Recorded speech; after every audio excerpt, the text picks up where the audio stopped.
Welcome to Rasco and Disco Beer Show. I'm Rasco, your host, until this contraption breaks down. I will be joined by Disco and a special guest. The guest, yes, Rob from Hopzine Beer Review. He is joining us tonight for some fun and games and chat and beer. I haven't had my pre-show cup of tea, but I was having a pre-show snack. I'm going to tell you what I'm drinking just yet. I'm going to talk for just a bit because Disco, because he's late as usual, and that's when I sing my song. Phil's here. Phil is here before Disco. What a surprise! Just making sure I got power lined up. Hello, and I'm charging. It's a bit annoying when the power cuts out and you're in the middle of the street. Not that it's ever happened to me. Well, I haven't. But, there's always a first. Phil, what are you drinking? Rob from Hopzine. Hello. Let's invite you onto the show. I'll get you on the show before Disco is here. Rob. Okay, beer review.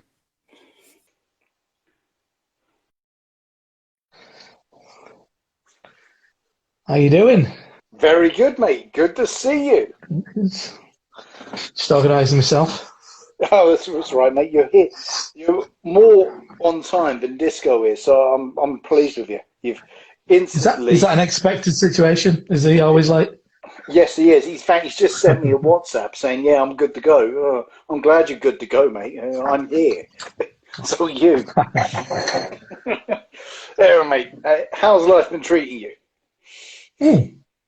Yeah, not bad. I'm just ordering my beers. I've got for the review. I do have another. I've got something else lined up, but I wanted a few on the go, so I've actually got three. Which it's just quite an interesting situation, but I'll get out onto that in a minute when Disco's here. All right, Ollie, how you doing? Ollie from Pint Sons. Congratulations, my friend. Yeah, congratulations, pal. Good to know. Good to know. All right, I'm going to take those off. The gimmick is over. Yeah. I can't agree with those wedding photos. It looks far too attractive. those young, attractive people. Oh yeah. Looked like a very nice location in Italy, I believe. Any good beers? I'm sure that wasn't a priority. He'll drink out and he'll shite anyway. Yes. So, Rob, what are you drinking right now, mate? So, I've got three, all from a brewery called Steelfish from Manchester. Nice. So what it is, it's a friend of mine. It's his first commercial brew. He has been a home brewer in the past. Yeah. It's not his job. He's got a top secret job as Simon. He really has a top secret job. It's hilarious. You know, like talking about it. Even when you push him on it, he's like, "How do you know about that?" I know your mate's brother. So they made an Imperial Stout. Yeah. And with the second runnings of that Imperial Stout, they made DarkAndHoppy, which is 4.8% kind of black IPA. Yeah. And with the third runnings, they made a Dark Mild. Nice. Which is 2.1. So yeah, so they're all made essentially from the same mash. It's only 4 minutes late. Well, better than never. So if there wasn't some kind of technical issue and it just wasn't showing it up as live and I couldn't find it, but we get there eventually. Indeed. I'm glad we all got the email about the dress code. Greying hair and black t-shirt. Yeah. They say black is slimming, but a colour can only do so much. Well, that sounds like some very nice beers you're drinking there, Rob, mate. Yeah, they're lovely. I mean, and you can see the kind of lineage between them as well. I mean, the Imperial Stout is fantastic. Yeah. And it's amazing what they've done by just having the kind of like the second and third runnings. Which like the mild, which I'm on at the moment, is cracking. Nice and light, refreshing, but enough kind of like dark malt character to keep you interested. It's not going to last long. 2.1. Can have it with your breakfast, can't you? I just might, actually. For those watching the show, and we'll be watching the show back on Instagram and when we download it to YouTube, we are joined and honoured with Rob from Hopzine, a veteran beer tubing reviewer. Who we're very tell them that's how veteran I am. Are you fine? Are you okay with that? Oh yeah, absolutely. How many years now? Because it's coming up. I think I started in August, I think, or October. One up to. It's either 11 or 12 years now. I was a much younger man.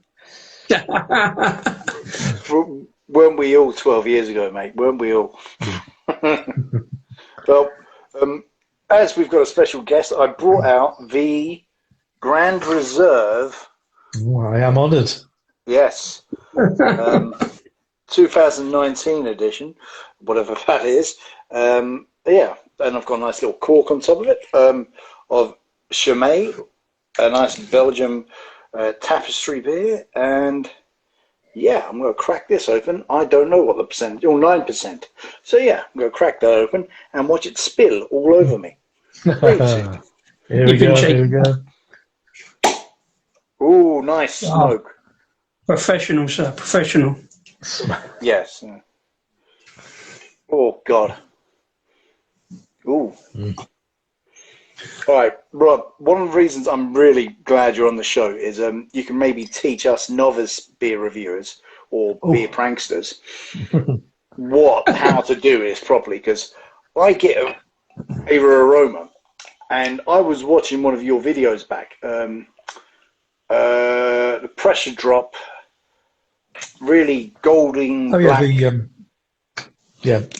Black Trickle Stout. Yeah. And the stuff you came up with was just mesmerizing. It's just you got that all on aroma, and I had to just drink it to get it, but I couldn't vocalize it as such. And I marvel at how you do it, and Ken Beer, how he does it as well. I'm just like, what? Where's that all coming from? I'm a complete charlatan. I just make it up as I go along. Excuse me, I've got a bit of frog in my throat. Sorry. I drink some beer. Not enough drinking, too much talking. Yeah.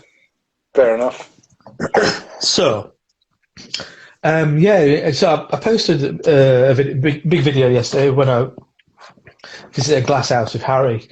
And when I was editing that the other day, and and probably at the time I realised this as well, and I thought, Harry's so much more kind of like on the ball. Because he's a brewer. I was like, you're much better at picking out stuff than I am.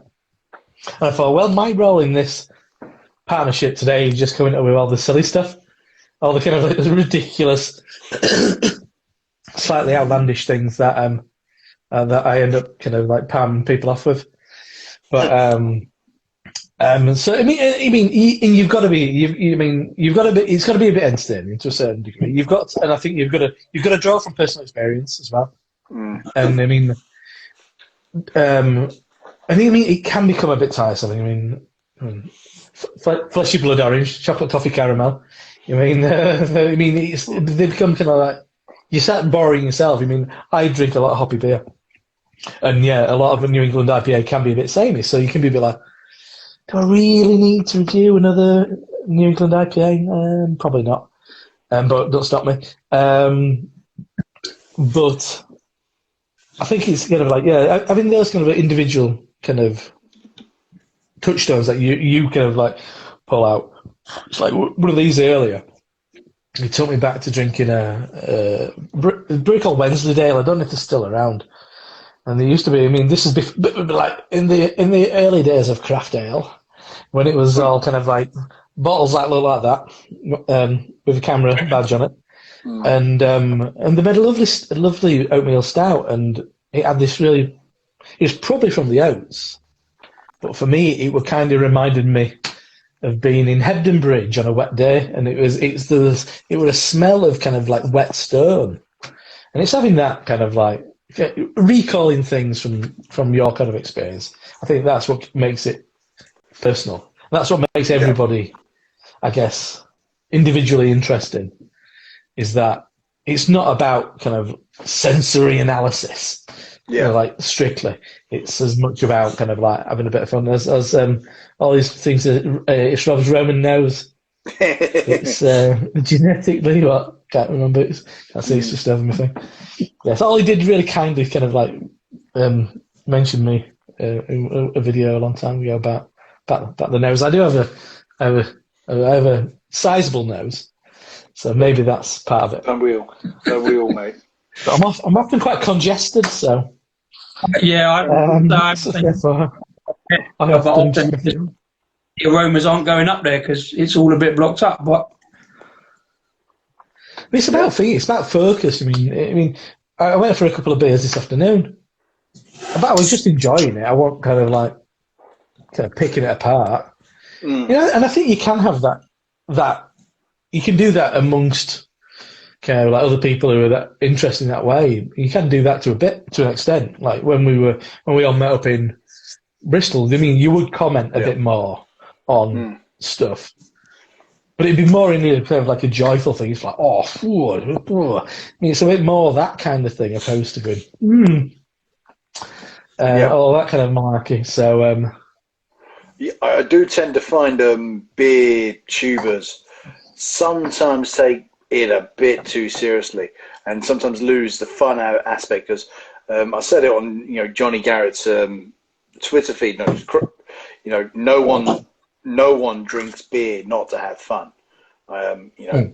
It's just we're all in this to have a laugh, and beer intellect is great, but if you're not having a laugh and having fun with it, well, what's the point, man? Seriously. Yeah. Yeah, absolutely. So, I mean, for me, it was all about the. There's. I mean, one of the people I kind of like first discovered, especially in the UK, is a guy called Zach Avery, who used to run a shop where I guess where I got into beer. I bought. There's a couple of bottles over here actually. I actually bought these are my first pot American beers, and he ran the shop, and I'd kind of go in specifically when Zach was working after I watched his videos to kind of like sit under the learning tree and be like, just a bit, because he was an engaging, kind of passionate speaker, and I kind of, if I look at the early ones, I'm completely copying his kind of like his delivery and stuff. Because I mean, like he's ace, but then he did a video of Pliny the Elder once. It's a really short video, but it's just a beautiful thing. And he's been given this bottle by somebody, and he pours it out and takes a sniff, and he just laughs. And then he gets a little bit of taste nuts, and then he takes a drink of it and he just laughs. It's just like everything that he's hoping for has been like confirmed. He's like, this is just wonderful. And it's, for me, it's always it's hoping on those moments. I know I'm not always going to be kind of wowed by something. It's like, I really like this brewery, but then those moments where you go, come on now. Yeah, come on, this is good shit.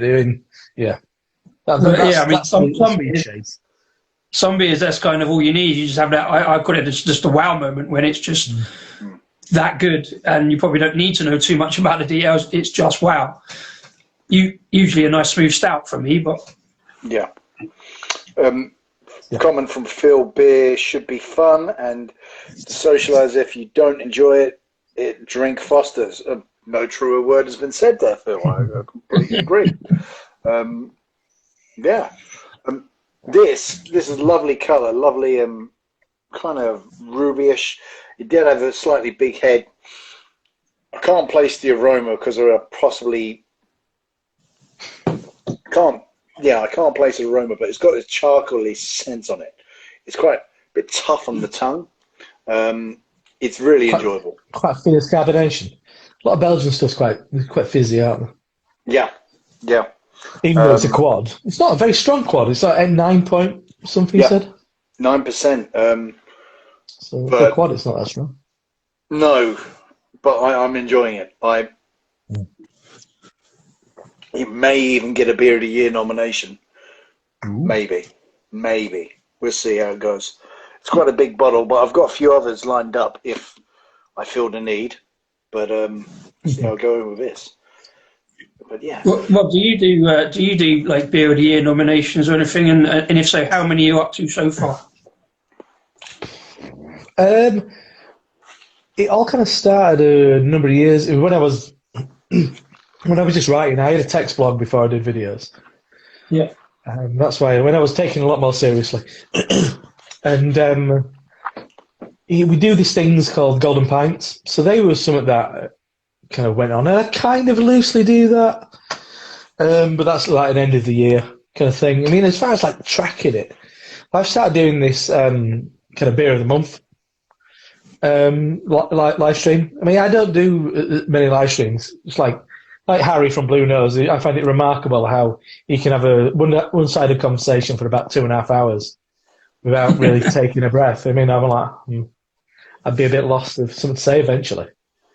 So that's my kind of like attempt at a bit of kind of live stream. I used to do it. I used to kind of do it on Periscope back in the day, but that's like a redundant piece of software. Yeah. So I've got a couple. I guess that's a bit of a reference point. I can go back and look at them if I want. So I don't use Untapped really that much. No, not we. I think it's a good resource if you want to use it, but I sort of kind of stepped away, or didn't even go towards it because like one too many apps, and I think it's something I'd get far too into, and like too obsessively. Like, it's just it's nothing recording it here really, like on Instagram or whatever, and so I can always go back and look at the ones I've had there. Like, and I'm much as I notice detail, I don't like too much detail. But it's a good resource for people who use it. I like it for if you're in a new town. It's like what have people checked in recently? What's on around town, stuff like that. So, today I went up to I do a bit of casual work at my local bottle shop that my mate owns. I was meant to be working tomorrow, but he got shifts mixed up, so I'm not. So I can drink a bit more than I planned to tonight. Happy days. And he just put a beer on, a pale ale from Tuttle, which was lovely. I just walked up, it was boiling hot, and I'm like, yes, that's perfect, 5% all day.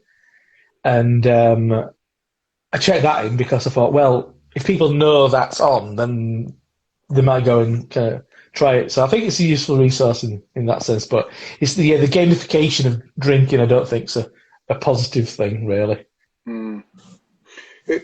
Kent Beer Review says, where are you from and what you're drinking?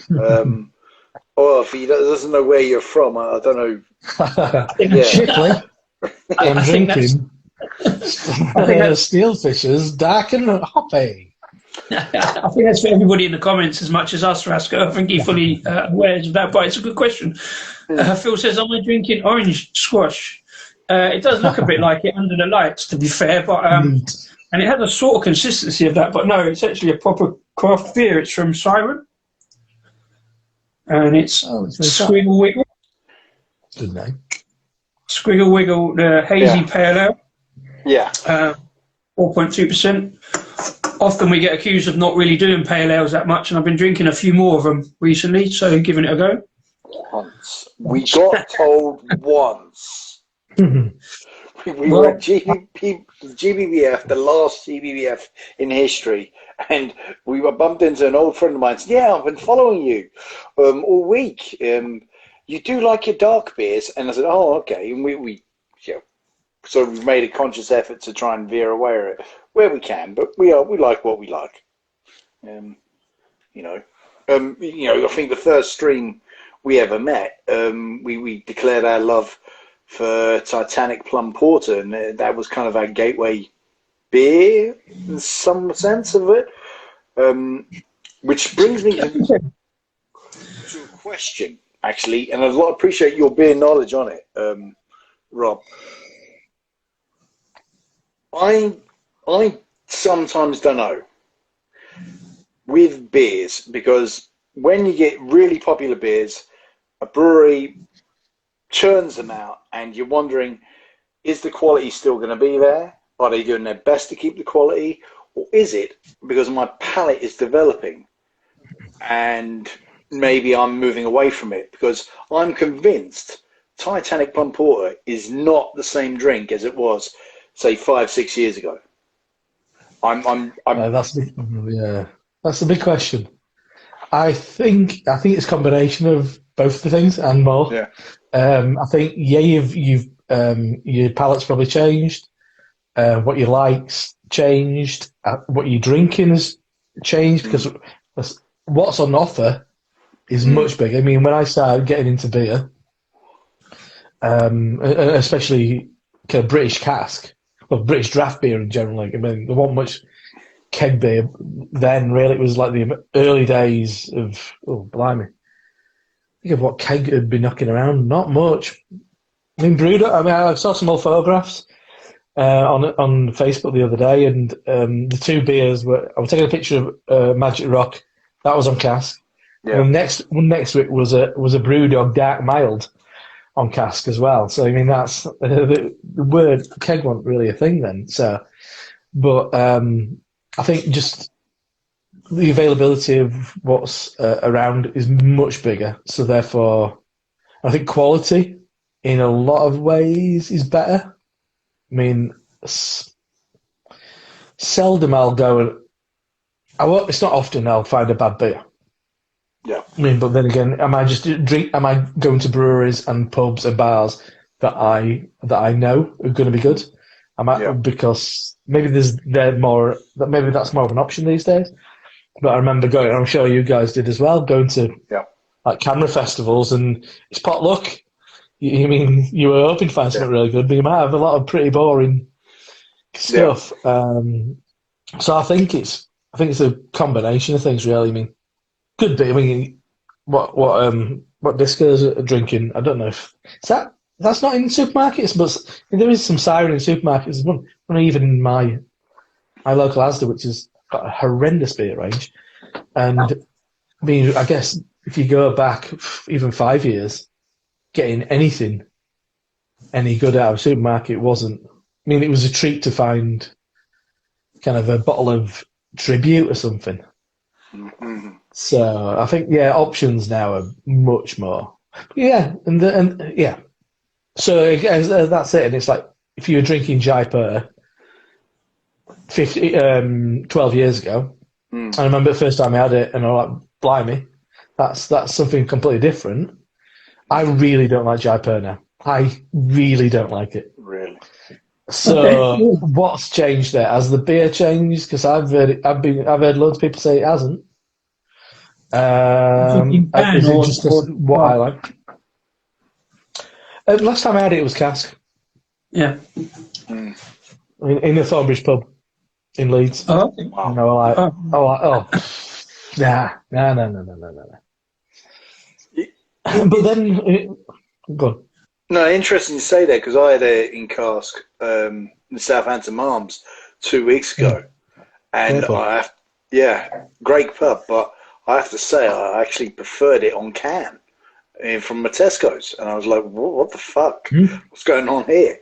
I didn't shout out about it, but what did you going to say? Sorry, before I interrupt. No, it was about Jaipur. I mean, the well, I don't even know if they make bottles anymore, but they used to bottle and cask are the same, and cask and keg are the same. But I think. Do they use different yeast? I think for it, and there's definitely a different hopping regime for them. But I used to go to a pub in Huddersfield that they'd get special dry hop versions of Thornbridge cask. I remember having and you could never get normal Jaipur at the Grove in Huddersfield. It was always a double dry hop version, and that was bloody wonderful. But I mean, is that a Jaipur X? No, this was just Jaipur. It's just the owner of the pub used to go to the brewery to pick his beer up, so he had a bit of sway. Like they're doing the dry up a cask for him and stuff. So it'd be a step above what you'd be getting everywhere else. But yeah, I guess that's the weird thing that. Yeah, but then even something that you might love, like what Glasgow's drinking at the moment, that will not have changed. forever. But I'd say if we all were drinking that, you'd all be like, oh, come on now. It's Chimay Bleu. It's fucking brilliant. It's an icon. It's like, Agustina Hellas. I mean, that's probably not changed in like 50 years, but it's still incredible. So where does that kind of like situation? The great beer debate. Yeah. Wow. I am now. The weak ones have gone, and I'm on to the Imperial Stout, and it is beautiful. Fair enough. I might get another one just because I don't want this to be like. Or it might go a bit down. Do as you please, my friend. Do as you please. Disco, do you want to do your little bit about your little thingy-majobby of your siren beer names? Well, yeah, it's not my thing specifically, but I have got the things lined up, and I'm quite interested to hear Rob's thoughts on it really about, because like, you know, as I said about beer names, and I do love a good beer name. Like, what's your thoughts on like beer names, Rob? Is it necessarily evil? Is it like you pick by beer, or is it just a sideshow? It's a funny one, isn't it? That's a real funny one. I did look. I just looked before I came on, and the current ones. No, not loving them. They're a bit boring. I think they're lacking imagination, lacking a bit of humour. I appreciate one. I mean, I'm not gonna downplay a beer talking about men's mental health. I mean, obviously that's a good thing. Absolutely, but I much prefer crisp witty. I mean, I much prefer that. You've had a look at Siren's lists on Twitter. I think what that is. All it was people. They asked for people to send beer names in. So I don't know whether they only had 32 or how they whittled it down. Like we did one a couple of months back, the World Cup of Beers. It was done by Time for a Brew podcast, and he started off with about 700 breweries and just did loads of heats and like Twitter polls and whittled it down and down and down to like the final 32. And that was again purely on breweries, and it was sort of arbitrarily ranked on votes. This one is purely arbitrarily ranked on votes by names that people have sent in. So, I mean, I sent one in my local brewery. It obviously didn't do that well. It was never going to. So what they've got down to is the last round of 24, just purely on the beer names that people have sent in. So you're right. Some of them are, I mean, there was like Garden Brewery Pale Ale or IPA. And, well, yeah, I'm sure it's a great name. Yeah. But then... Can't question it, can you? Unless it's not a pale ale, and then we've got a problem. But then Pilot got through with an IPA because Pilot don't mess about with beer names. They just say what the beer is like, you know. But they've got a lot of sway on Twitter. They've got a lot of people voting for them, so it's all arbitrary anyway. But we've been running through them. So like, if I go through the groups quickly, there's only 8 groups. If I do them quickly, and I'd love your comments and see which ones you think. Like the first 3 have already been done. So game 1 was Electric Bear, Duck You Autocorrect. Boundary, it's like the Circle of Life, but get me tongue in order. It's like the Circle of Life, only better. And Rivington's, the guy was an interior decorator. I quite like the Rivington name, but last beer I had from them was absolutely terrible, and I was angered by how shit it was. But then I spoke to a mate the other night, and he loved it. I was like, well, you're wrong. It's fucking rubbish. but it is a good name. It is a good name. I mean, it's a funny one. Naming anything is quite kind of tricky. I mean, I've only had to. Actually, I don't even think beer that I did with Brewdog. I didn't name it. My mate named it. The guy who was the kind of like collaborator on it. So I couldn't even take.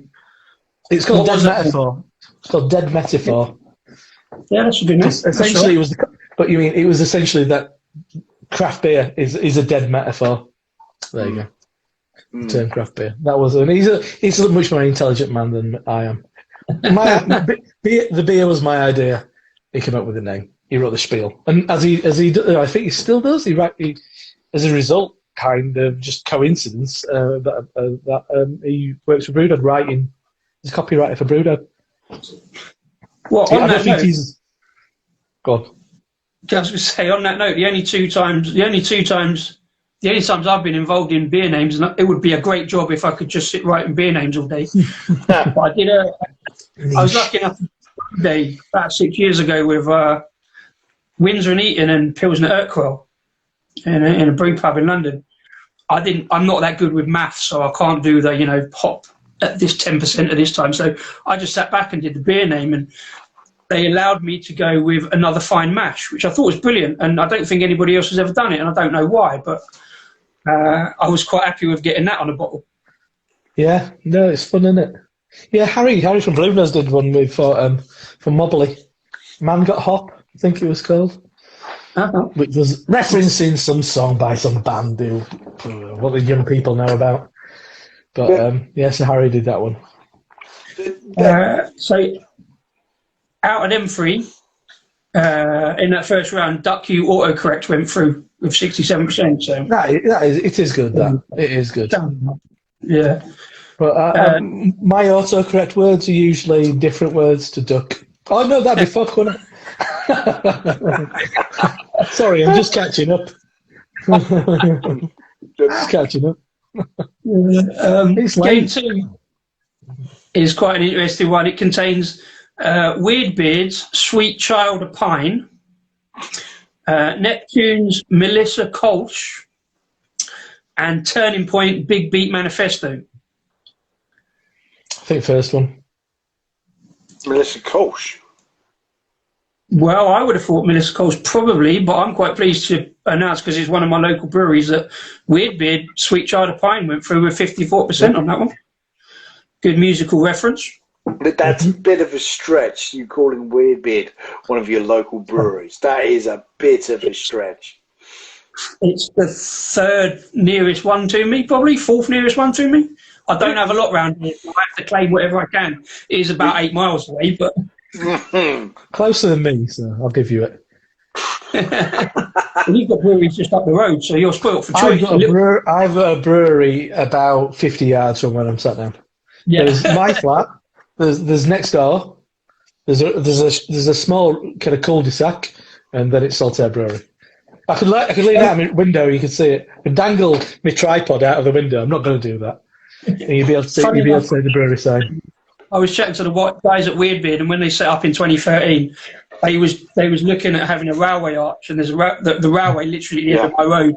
So I would have been down Weirdbeard all the time if only London Blunderground could have got their act together and got them a blinking lease. But they've gone all the way over to Ealing instead. So yeah, that would have been great down the road. The next game 3 contained Siren, who obviously put their own beer in to their own competition. Why not?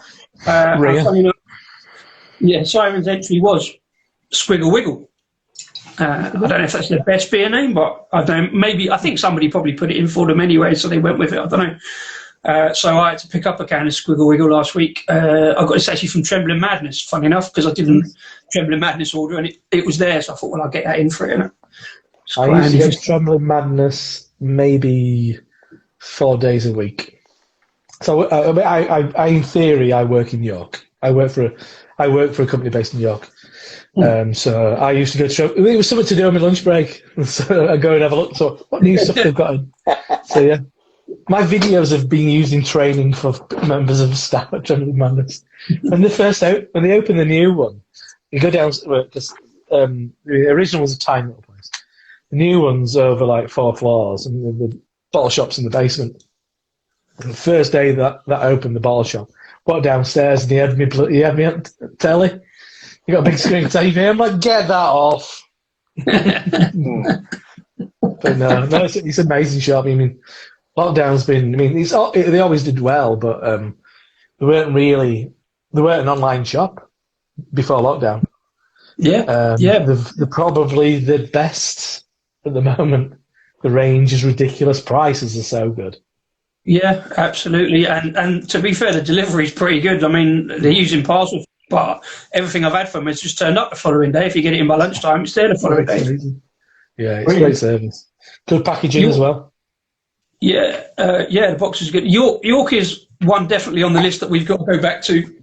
Never been to Trembling Madness, but I haven't been to York for about 7 or 8 years, probably. No, 6 or 7 years. We used to go for football, but I'm thinking, I've not been for a couple. it's got to be 6. I mean, since last March. Why not? What's been holding you up? Actually, I've been once to get a pair of trainers and some free beer that was sent to me. And there's something that'll get me on a train, and like, I just get free beer sent to me. Well, I don't. I once won the one competition I won this week, and they sent me beer, which I'm quite happy with. Can't argue with that. Who won all the Bilton? That was me. Yeah, that turned up today. Yeah, great. I'd have been happy with that one. But believe me, Rob, if there's a beer competition going, Disco's all over it. If you ever see on our feed a winning of a beer competition, it's Disco. Trust me. Okay. Well, I've got a case of Brew York, so like I was happy with that. And does beer taste better when it's free? I don't know, but I'm going to give it a go and find out. Yes. Do you subscribe to the concept of if you throw enough shit at a wall, something's going to stick? Enter every single competition, and then you probably will win one once in a while. Yeah.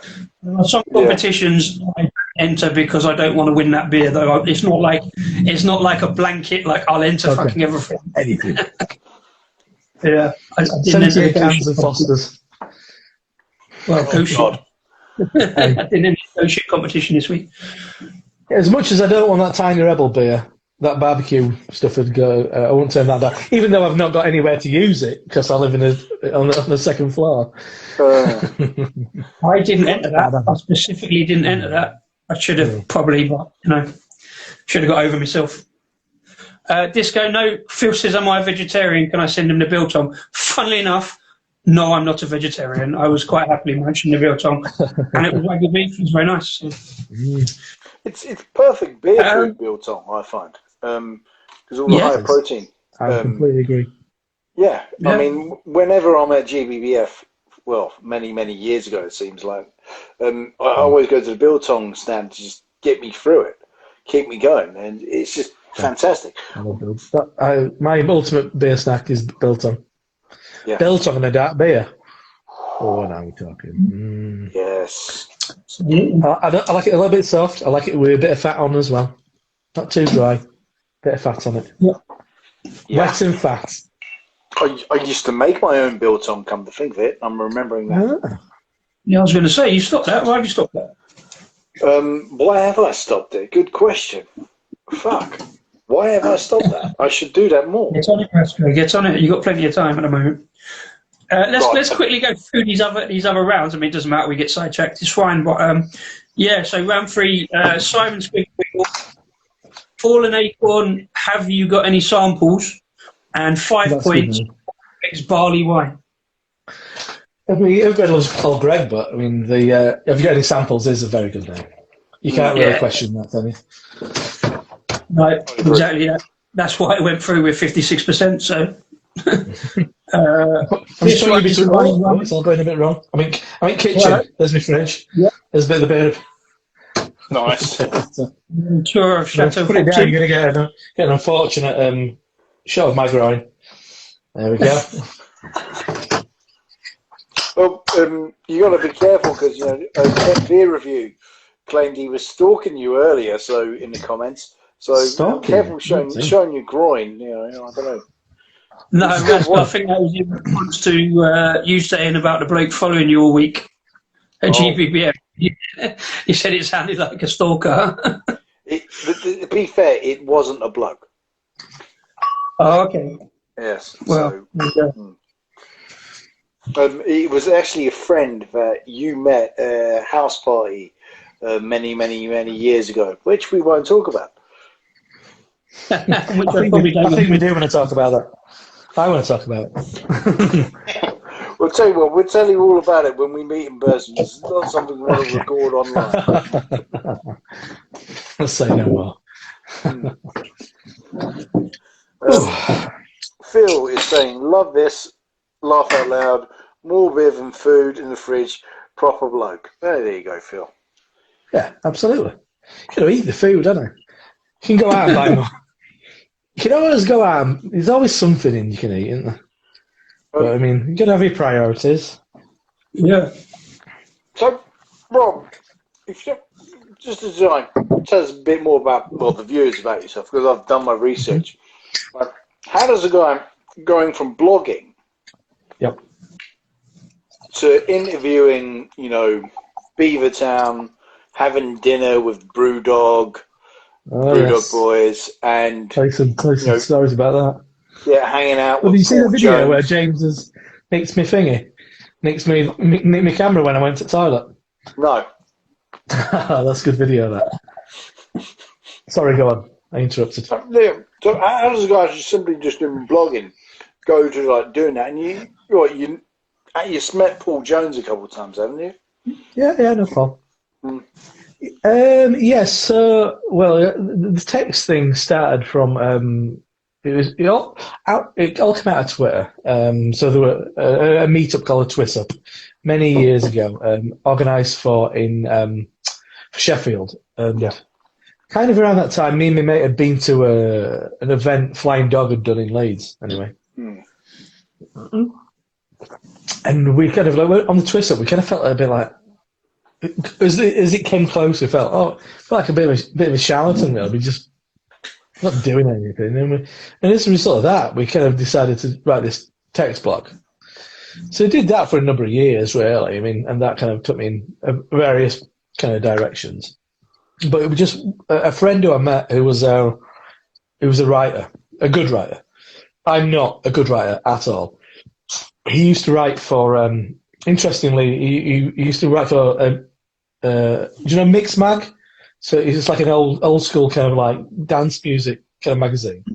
No. And he's also the Crown Green Bowls correspondent for the Yorkshire Evening Post. They're like two opposite ends of the journalism spectrum. A little bit. And just, I mean, I remember being at pub one time and he said, I think I'd done a couple of videos, not really putting my face on camera and stuff. And he said, sitting across from you in a pub, that you're like, how you speak about stuff. You're like, I'm not being personal. How you speak about stuff is better than your writing. It's a lot more kind of evocative. Like, oh. So, but I mean, as with most beer tubers, I mean, innately a very shy person. I mean, you get more comfortable with time with all this business. But I mean, essentially, I'm quite a shy person. I'm having flashbacks of taking my son to the playground on his way home from school on Friday, and somebody tried to talk to me. I'm like, I think I just don't do small talk. I just don't. About the weather? No, but you want to talk to me about beer? Then we can do that. So it came from that. It's from my mate Chris saying, yeah, I think what you do, I mean, it kind of sat across the table from you is a lot more kind of like animated and interesting and whatever. So it was from that, and as I said, from watching Zach Avery, who was local to me, and I appeared on. I didn't want to, but he kind of like wrote me into it. I was given a bottle of Free Floyd's Dark Lord, which I probably I don't think it's the very. I think is this the very bottle? That might be the very bottle. I think. Which I took that and a 1983 bottle of Courage Russian Imperial Stout brewed at John Smith's. And we opened them up, and Zach kind of squeezed me. He like made me go on camera and open them and stuff. And it's from then, and he just kind of like. And then I was watching some guys in America, and some of them are still going. And I thought, yeah, that's kind of it's massively out of my comfort zone, but you just get used to it. So I guess that's how I kind of chanced upon it. Apart, I mean, you're talking about how you kind of like end up with. I mean, the text blog probably took me to places that the video stuff didn't. I mean, like I was saying, like the stuff with Beavertown. How did I wangle that? I mean, there were less people. There were less people into beer, so maybe we appeared a bit more important back then. But yeah, Logan's Logan's a really nice guy. I mean, he's a super lovely guy. And I mean, talking about Brewdog. I mean. If you've not seen it, yes. So second time I went up with Brewdog. There were loads of us. First time I went, it was for the collab brew for a Dead Metaphor. Second time, it was a bit of a online kind of bods, kind of jolly, really. It was good. And we went for dinner. And I was sat with Johnny from Craft Beer Channel. And Sarah Warman, I don't know if you remember Sarah, she was on Sunday brunch sometimes. She went to work for Brewdog, didn't she? Well, she kind of still does. She's involved with Hawk Cider, which Brewdog own. She's quite big time involved with that. But she was just there like social media person at the time. And now she's in like head of a major project. She's done amazingly well, Sarah. She's lovely as well. And so we were all sat at dinner. I mean, there were probably about 20 people had been invited from all over the world, really. And I left my camera on the table. I went to Bog, and I didn't realise until I got home. I got to Manchester and I got my camera out, sat in Port Street Beer House. I'm like, "What's this?" And Johnny had nicked my camera, and him and James Watt are filming this like bloody video, and and it's worth watching. It all kind of like it starts out very odd, where they're threatening to kill me, and then saying I'm the most handsome man. James Watt's like, Rob from Hopzine is the most handsome man I've ever laid my eyes on. And then it ends with them going, "How do we upload?" And it just goes beep. But yeah, it was fun playing. So, yeah, it was a fun time. It was a long night, but it was a good time. It ended. I think that night ended at about 3:00. For legal purposes, I can't divulge certain things, considering that Brewdog out at the moment. Well, considering, yeah. Bloody hell. James went home, Martin didn't. I'll just leave it at that. Yeah. I've been outside his house. He didn't let us in. It's a nice house. Lovely cottage. I've been in passenger seat of his big fucking 4x4 as it thunders down this road in the arse end of Scotland. That was slightly terrifying.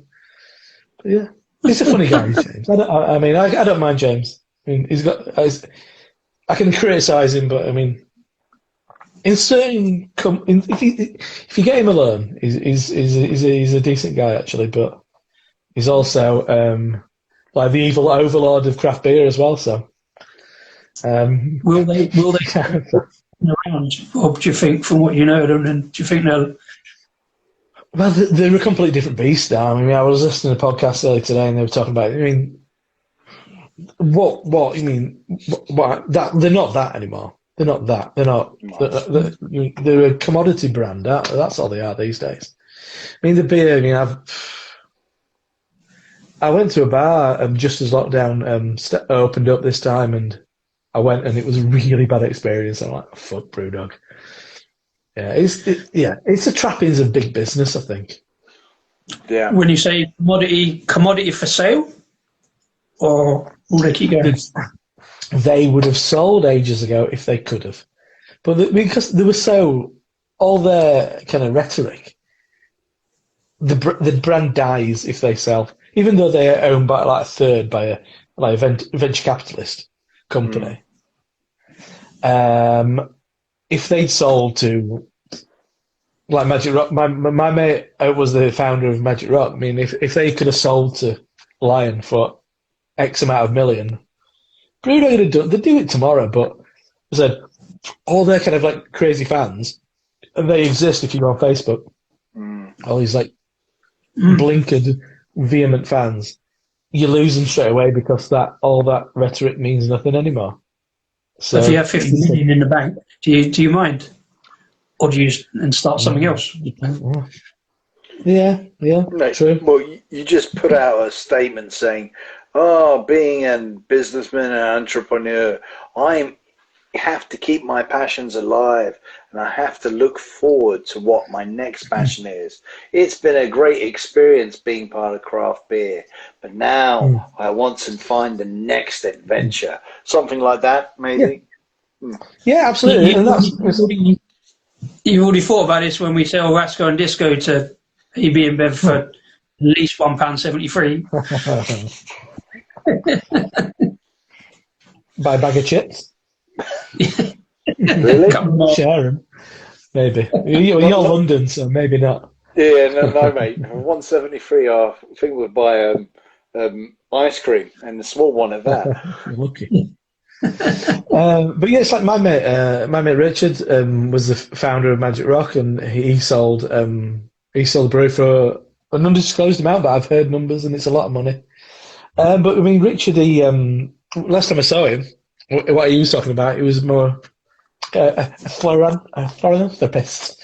So he was getting involved in projects too, because he's from Huddersfield. He loves Huddersfield, and it was all about improving Huddersfield, but regenerating the town and stuff like that. So he was involved in projects that were intending to kind of like improve the place where he's from. So I guess that's what you do. If you've got millions and millions in the bank, what do you do? And he's the first millionaire I've known. So like, I guess you get stuff like that, don't you? Try and regenerate this street in Huddersfield because it's on its arse. Just going to carry on buying them. I'll be back a sec. Carry on, Disco. You keep talking. Okay. So you're saying about the video there, Rob, doing videos and stuff. Is this, you've been on Instagram for quite a while as well. Is this the first Instagram live you've done, or have you've done other stuff on Instagram? I have done one. I did. Maybe I did one with somebody. Might be with Simon, actually. I've done one with Simon. The legend. Something like that. Well, okay, we'll take that because everybody else who's been on our show, all the other guests, it's been their first time. So if it's your first time as well, we're quite happy to carry on that channel. Yeah. It was a throwaway thing. I think Simon was on all sorts of platforms. Maybe I've done a couple myself, short ones. Yeah. But, yeah. Because as I said, I used to do it on Periscope, and it was a bit like that. And maybe I just didn't feel like I captured the magic that I used to on Periscope. As I claim, I will. It was Simon's question of where are you from, where are you drinking?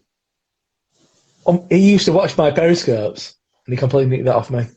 I didn't ask where you were. I didn't ask where you were. I asked where you were drinking, and he always thought, "Oh yeah, I really like that." I had really good interaction, so he completely nicked that off me. So there you go. So I didn't care where you're from. do you predate Simon then on social media in that way, or are you about the same time? YouTube, he predates me by about 4 months. Right. But I'd not seen him before I started. I said I will watch him over in the UK, Zap and Mark Dredge were doing a bit. He didn't do many. Mark's also, he appears on Sunday Brunch still. I've got a couple of his books. He's a good lad, is Mark. And then so watching guys in America like Joe D, who's probably starting in about an hour in America, and like Chad's beer reviews. Who else? I guess they were the two big ones back then. So was YouTube like the kind of natural kind of place to go to? Then presumably you prefer YouTube because you're on YouTube predominantly now. Yeah, I guess that's where my people are. Instagram's a funny one, isn't it? Instagram, you've got to put a lot of work in. You've got to be pumping out content. Yeah, absolutely. Like for videos, not for. I mean, for live, like me and Rasco have been talking about where to go with the live, whether to stay on Instagram or to go over to YouTube. And each one has its merits, I think. Yeah. In a way, we've got more followers here, so probably more people would see us here. Or do we go and build it up on YouTube, where it's an easier medium because the screen's bigger and you can do a lot more things with YouTube and the beers are the right way round on bloody YouTube. Yeah, doing portrait mode is far too weird. Yeah, don't like seeing. You don't want to see people see too much of you. I know how to frame myself on YouTube. You get to see me. My son's Easter eggs that I still haven't been eating.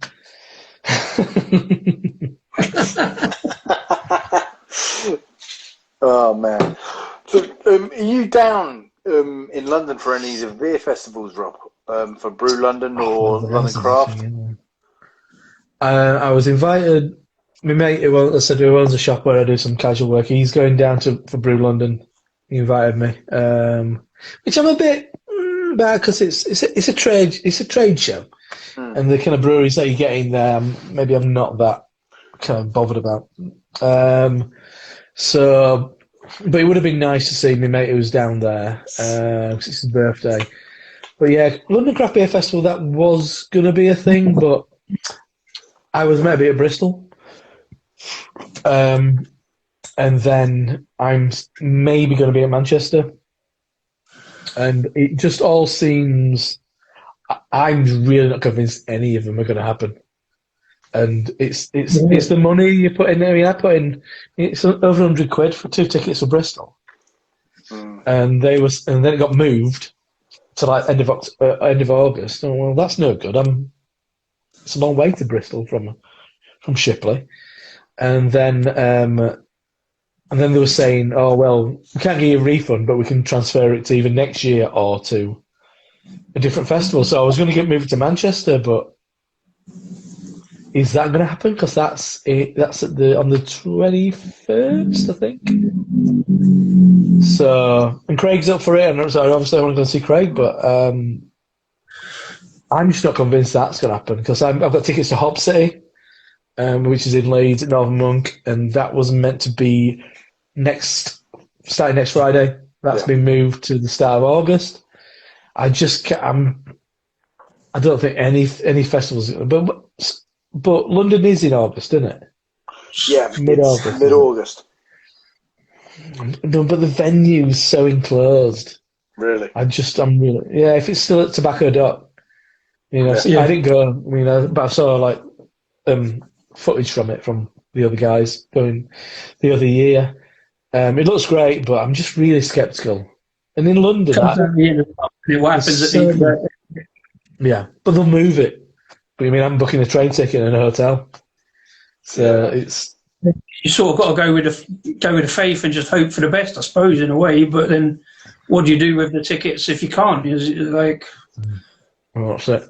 Can't get a refund. Just got to move them next year because they've already spent the money on there. But yeah, I'd love to go. But in London, there's so many places I want to go besides that. Because while lockdown was going on, I was thinking, where do I want to go? And one of the big ones was Glasshouse, and that was the video I posted yesterday. That's one of the first places I went to when I could. Yeah. And obviously, Left-Handed Giants Brew Pub, which I went to a couple of weeks back now, which was amazing. In London, I want to go to Pressure Drop Brewery, not to the Experiment because it's a bit weird. The staff in there last time I went were very weird. But I love Verdant and I love Pressure Drop, especially Pressure Drop. So I'd love to go to Pressure Drop's brewery up in Tottenham Hale. I want to go to Colonel as it is now. You may have been first time I went to Colonel, it was I don't think even had a sign on the door. I spotted it because I could smell the boil emitting from a extraction in the unit. And we went in and they had like the remnants of their dinner, the lunch on table. Like at that point, they were in the tiny little brewery in, and then there were a big thing that was making cheese, all in the same arch, and then a locker full of like high quality salami. Yeah. It's still there. Yeah. So they've moved a few doors down, I think, from original site, but yeah. So I'd love to go to their tap room because it's decked out like a tap room. When I last went, it was just a brewery with their trestle tables and stuff in it. And yeah, and I've known Evan from the start. He's a really good dude. So he's always really friendly, and he's kind of standoffish, kind of kung fu master way, stroking his beard. Yeah, and I don't want to go to Brick again because when we last went, we were a bit pissed and 3 hours late. So that tour didn't happen. And where else? I I like Brew by Numbers, so that obviously that's nearby. Where else is opened? Which I'd want to go to? London, off the top of my head. Can't remember now, but yeah, I'm a big Pressure Drop fan, so I'd love to go up there. Have you been? I've not been to Pressure Drop, no, but I do love the cans. A mate of ours was living around the corner from him for years, saying, "Come." Yeah, but you want to go to Boxcar? They have some mild. Oh, that strong mile's beautiful. Lovely beer. Yeah. I've not had enough of their hoppy stuff, and I'm quite interested. The guy who runs it's a bit of an oddball. He likes purple and orange, apparently, from watching Johnny's video that he made there. Yeah. Interesting stuff. Yeah, very, very, very. But, Pressure Drop, he was honest for years to come up. And I kind of feel bad because I only took him up. I only visited him 3 times in his house in the 5 years he was there. And now he lives in North Wales. And it's kind of like, oh, fuck. I've got to go get down to Wildcard and have a beer to, give him tribute because he's missing Wildcard. And Wildcard are missing him, apparently. Well, he likes to think so. But, Pressure Drop is on my list. And I've been in, a mate of mine wants me to take him around the Bermondsey Beer Mile. And I'm kind of thinking, well, there's a bigger, better thing happening in East London these days. Well, a more original thing. What would that be then? That would be the Walthamstoke Mile, where you got, the likes of Pressure Drop, Wildcard, Hackney Brewing, all within same vicinity of each other. Maybe because the Bermondsey Beer Mile, times I've been there, it's been great, but you can tell this is now a well-fined, oiled machine, and it's not that raw thing it perhaps was for a couple of years ago. Still a great experience, and if you love beer, you should do it. But I know it's like these days. It did get ridiculously busy, like stag do's and stuff. Yeah, but I've had some great times there outside. My mate come over from San Diego. Yeah, outside Pressure Drop, not Pressure Drop, outside Partisan, with a selection of meats and cheeses on a discarded pallet. Yeah, but it was lovely. My Partisan's still going. Partisan's still there, mate. It's a bit further down the road. I mean, it's part of a mile at a stretch. I enjoyed it. It's an arch, same line. Well, just about, but it's not like the same. You walk from Anspach Hopzine to Brew by Numbers, go around the corner to Cloudwater, then you head down. You try and find Colonel because if you're a bit pissed at that point, you can miss Colonel. Yeah, his kit at Partisan's Colonel's original kit. Really? Well, it was. What he started with anyway was Colonel's old kit. Wow, that's beer knowledge. I don't know. There wasn't much going on down there. Andy, who started Partisan, used to be a chef up in Leeds, so he's kind of like, I know he's around. No. I've got such a memory of him doing a beer for North Bar's 18th birthday. It's a bar in Leeds. It was a coffee black IPA. And I don't have much caffeine at all. I don't drink tea or coffee. And there were a lot of coffee in that, and I was like, oh, come on then. Where are we going? It was a proper amped up with ridiculous amounts of coffee in a beer. Never had it was proper jittery from it. I never thought you'd get that from a coffee beer, but yeah. Yeah, I said I'm not. There were bottles. I mean, it just kind of disappeared off the face of the earth, did Partisan. But I said I like London. The only problem is it's so fucking big, isn't it? It's a problem. Yeah. Well, yeah, but then so is Yorkshire. Yeah, it's sort of like it's Yorkshire's a bunch of towns strung together, but then so is London. It's kind of Yorkshire's quite big. It's just towns, no cities in Yorkshire. Just mill towns. We cut mills and fields. Well, I was going lead on to how much I love Yorkshire, because especially the beers, because I've had so many beers from Yorkshire over the last year, 16 months. But no, London is kind of busy, and you do have to kind of know where you're going. But it's sort of same as anywhere, you find your way around, and if you make mistakes, don't make them again. Yeah. No, I always found when my brother used to live in London, so I'd be there quite often. So I'm quite comfortable getting around. But when we used to go to GBBF, I'd meet up with Simon, and then the following day I'd plan a bit of a route around pubs, because he's terrified of like London and especially the underground. Couldn't cope with that.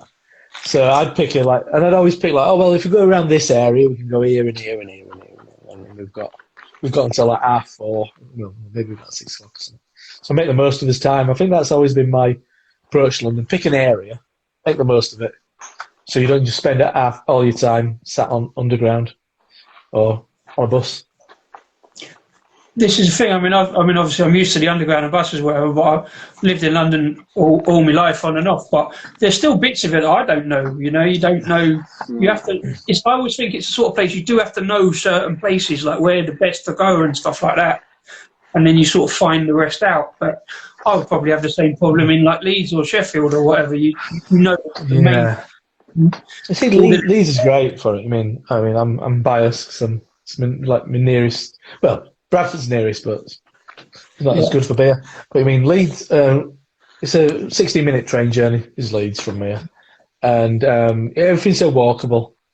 I'd say the only thing now, because North have moved, it used to be your furthest 2 points would be Northern Monk and North Brewing. And you could walk it in 35 minutes, 40 minutes. And that would be the furthest 2 points. Now they're a bit out of town. Yeah, it might take a bit longer. But Leeds is difficult for me. I've only changed trains in Leeds. I've never really spent a day in the city or whatever. I've only ever sort of gone to the nearest pub or because I'm sort of lucky in that I kind of get out and about across the country quite a lot with football. I know you're not bothered about football, and that's a very sensible viewpoint because it's a bloody silly game. But it does get me out and about, drinking different beers about the country. And that's one of the main things for football for me. It's just a few beers on the train with mates and then finding a really decent pub at the end of it at lunchtime or whatever. And I know there's that with England. Goes all over the world. He has to go to football, but he does it for drinking and for the social part of it, really.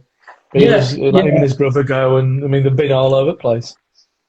But sometimes we get to the pub and think, shall we just bin off the football? It's going to be a shit game. Let's just stay in pub. And I've only done it once, but then that's because I was really hungover in Oxford, and there's a lot of good pubs in Oxford. So I'm like, I missed everybody else, and you have to get a taxi to the ground.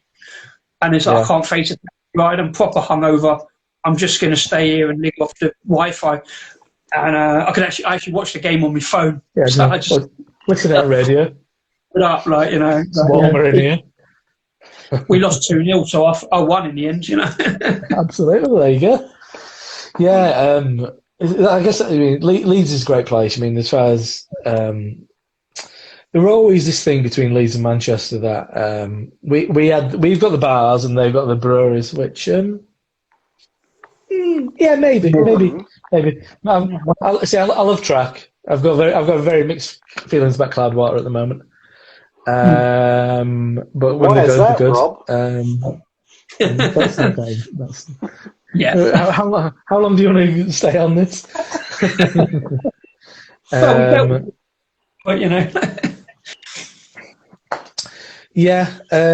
no, I mean Manchester's great. I mean Cloudwater, Track. Sadly, I go to Taproom at the moment. I love Track. I've not been a Marvel's new spot. I think Marvel are great, even though all the stuff. Yeah, I know they are the kind of one of the main targets at the moment, but yeah, Marvel's a great place. There's a bunch of others as well. Bundobus have just opened up their brewery as well. I mean, I don't know if you know about Bundo. It's very much a northern thing. No, I'm very much vegetarian street food kind of craft beer place. One in Leeds, one in Manchester, one in Liverpool. But they've just started their own brewery. They will be. Yeah. They just released the first beers yesterday. Oh wow! So there's a lot to do in Manchester. Yeah, but I mean, Bristol's amazing for beer. I mean, as Rasco was saying about stuff being about the Walthamstow and it's not too polished and stuff. Yeah. And Bristol's very much that, I'd say. I mean, yeah, Left-Handed Giant brew pub in town is slick as fuck. It's 4 stories. It's amazing. It's wonderful. But their brewery is very much a brewery. Nice tap room. Done a good job of it. And Newtown Park round the corner. Nice little spot, but just trestle tables, nothing special. Good chemistry, which was like a 15-minute walk away. As basic as you can be, like people sat on barrels and stuff. I mean, there's a lot, and there's loads more, but that's the ones that we kind of managed to get to. I mean, there's more. I was going to Bristol, I'd be going straight to Wales, but there's. The brewery's not there. I mean, they've got a bar. No, it's tap room, isn't it? No, the brewery's in Somerset. No, yeah, but they got a place in Bristol, and I always thought if I went to Bristol, I'd go straight to Wales. There's so much other stuff in Bristol now, so. Yeah, I've been to their place. Yeah, I was on. He's not doing videos, beer videos anymore. A Polish guy called Tomek Kapira. He was the most watched beer tuber in the world. Was Tomek, and wow. He was over with. I mean, yeah, ridiculously popular. In Polish as well. It's just because I don't think he just happened to be the person who was at the forefront of their beer scene when it was developing, as it still is developing. It's still early days for those guys. But anyway, so I just happened to be on holiday a couple of years ago in Bristol, and Simon and Tomek were coming over to Bristol. I'm like, well, I'm here. Do you want to meet up? Anyway, at Wild, I ended up on camera with all these Polish viewers whilst he's eating his dinner. 300 people watching his live stream of him eating his dinner, and they're like, and he kind of goes to the toilet and sticks his camera in front of me. I'm like, yeah, what's your favourite Polish beer?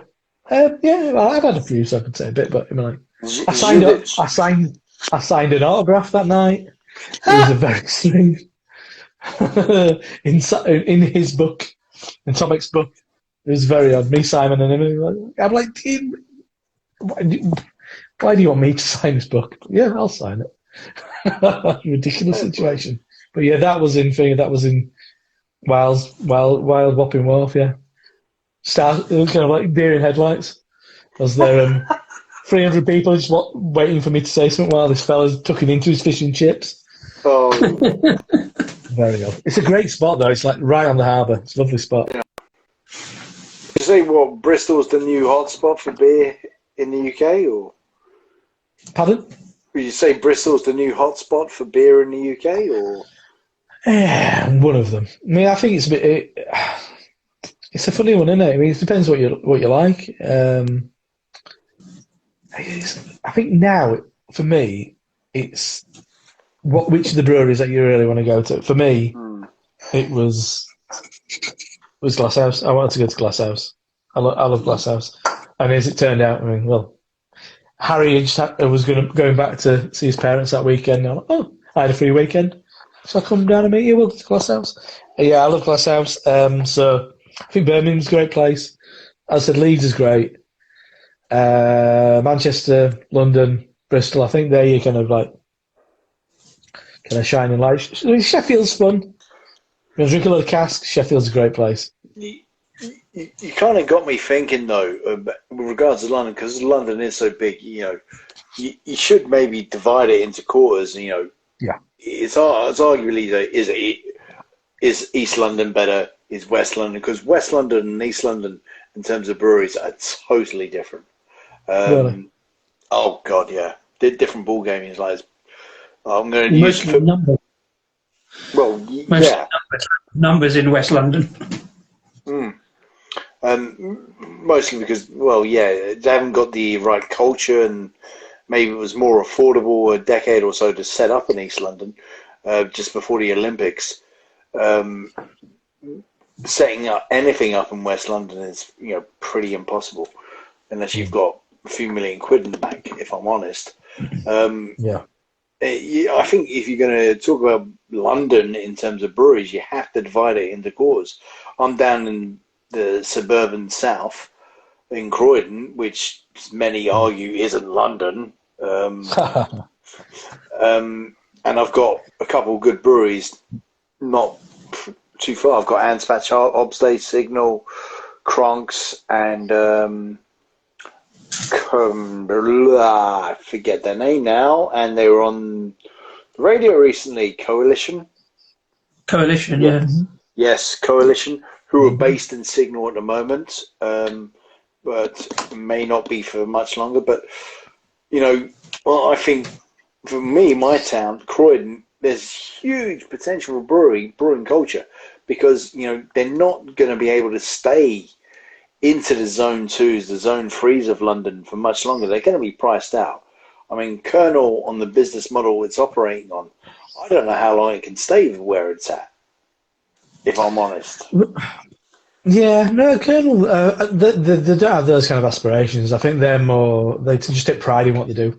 They're not in it to make loads of money. I think they probably hit that level where they're happy with their lives. I mean, knowing Evan, he's not that person. He's not the person who's going to push things and try and expand them. He just wants to do things to a really high level. I think that's his main concern. Just being good to his people and his friends, and making product that he's proud of. But you can't. How can you not respect something like that? I'm all right with it. I mean, like, there's loads of breweries going to supermarkets, and I've got no issue with them all. I mean, like Salt, it was not a million miles away. Siren, I've got no issue with them at all. I mean, it's like, it's just a business. It's a business, but it depends. It's those ones what kind of say a bit too much, and then you start contradicting. What your mission might have been once upon a time is in contradiction to that, and I guess if you invested in it like we are, it kind of feels a bit like, oh, that's disappointing. Not sure if I like that.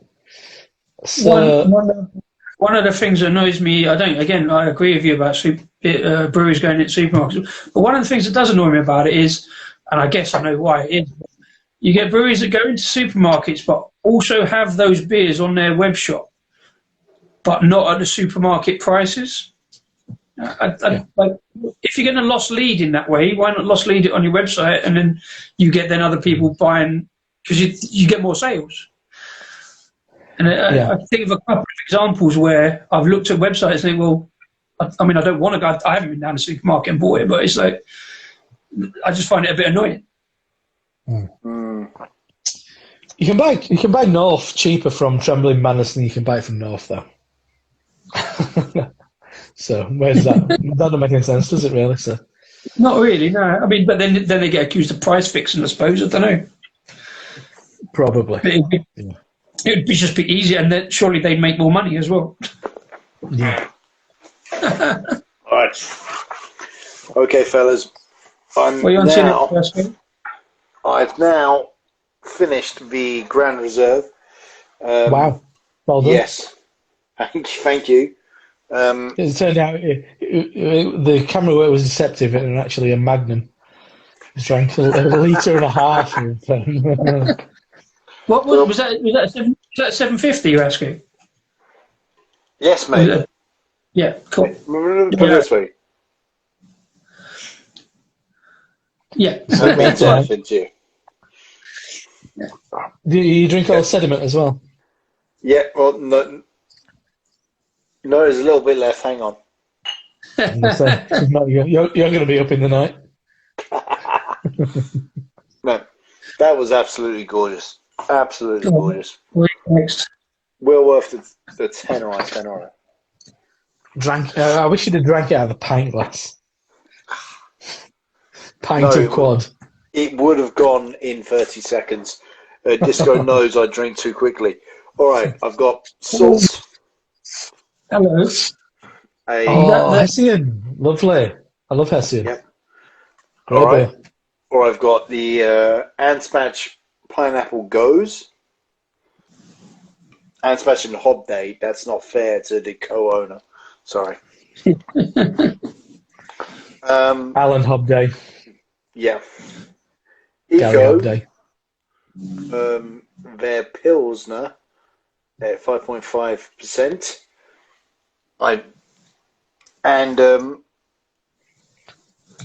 Well, hang on. I've got Brew by Numbers, triple IPA, number 85, at 10%. And then I've got, I just hide the logo. West Coast The Manchester Pale. Brewery. Yeah. A brewery based in Manchester, who shan't be named, for I guess. Yeah. They're 4%. So I don't know what to go for. Well, I'd be saying either salt or the Brew by Numbers triple. Well, Disco, deciding vote. Oh, well, I've already gone salt. Based on what I would probably go with, I would go with the salt. But I mean, is it not? It's quite difficult to go from that Belgian to a Pilsner or a Pale Ale. I think you've got to go up. The salt's only 6.5. Okay, Yeah. It's part of the core range. I think it's a lovely beer. I can get that if I go direct to the brewery. I can get that for £2.50 a can. And it's not in supermarkets. It's a salt can that is not in supermarket. Seems like everything else is, but that's not. But yeah, I love that beer. Monaco and Craft, who's a beer tubing reviewer, not far from me. It said, "I've shopped in the same fridge as you today, Rasco." Well, we missed each other, my friend. That Freshfields, is it? Yes, it is from Freshfields. When I met Craig, Kent Beer Review, the only second year beer tuber I've ever physically met. I took him down there and showed him what he has, and he was mesmerized. He actually videoed the whole experience to what we got. And he's reviewed a few of the beers from there and given them reference. So, yes, I will go with the salt by popular demand. Funny enough, quite randomly, I went with salt yesterday. I did the Junior NEPA, which is quite a step up for me, the Citra. What did you say? I know, tell me about it. I knew you'd say that, but you've got to increase. I've told you about Citra before. I know what I think about Citra, but New England IPA. I know. No, don't use the M word. I'm lazy. You've got to get a lot of words in really quickly on Instagram Lives. A lot of time it's no different. They say it annoys me. There's the whole kind of like abbreviation. It's like most of the time it doesn't actually take any longer to say the real thing. I'm never gonna let this go. Harry likes to kind of like troll me. As if you're watching my video, we were loving it when I said, don't use the C word. When we were having a lager, I can't say it for my own self-respect. I can't use the C word. Irish craft beer. Yeah, I thought it was the Junior that you had a problem with, rather than the NEPA. No. But I see what you're saying, yeah. Again. Just Irish craft beers I'm on Northern Monk Flake and Sauce Ice Cream Pale Ale. Oh, interesting. Yeah. So, right, can I just do a point of order, because you never bothered to ask? Just for reference, just for the thing, I just finished Ninja Pajama by Mad Yank, 5% Blood Orange Mocha Stout, which is like drinking dark chocolate Jaffa cakes. Really nice. And went on to something a bit mad, some Abbeydale. Oh, yeah. 12.4% Strawberry Tigers and Rooftop Jacuzzis. Rasco, you should try this one out, right? Because it's strawberry chocolate, smoked cherry wood chips Imperial dessert stout, and it's absolutely amazing. It's a bit of a wow beer, to be honest. Massive strawberries on the nose, cherry wood, a little bit of smoke on it, big chocolate flavour. 12%, hella drinkable for 12%. I'm enjoying it. Well, Rob, you're about to witness a classic Rasco and Disco bitter argument here. Is that I never bothered to ask you. I asked you at the beginning when you were drinking your orange squash, and if you don't keep up and promote what you're saying, maybe you should just, go somewhere else. It's difficult. It's difficult to get a word in edgeways with you, Rasco. You got too much questions going on. Not too much. Anyway, that's my 2 minutes. The floor is yours, boss. Carry on, sir. You was about to ask a question. Can you just say that B word again? Yeah, I let you think you're in charge. You're the boss. Hang on. Sorry, mate. Sorry. I've got a dash, right? Right. I gave him a compliment. He fucked up. I thought he was winding me up about the boss. Come on.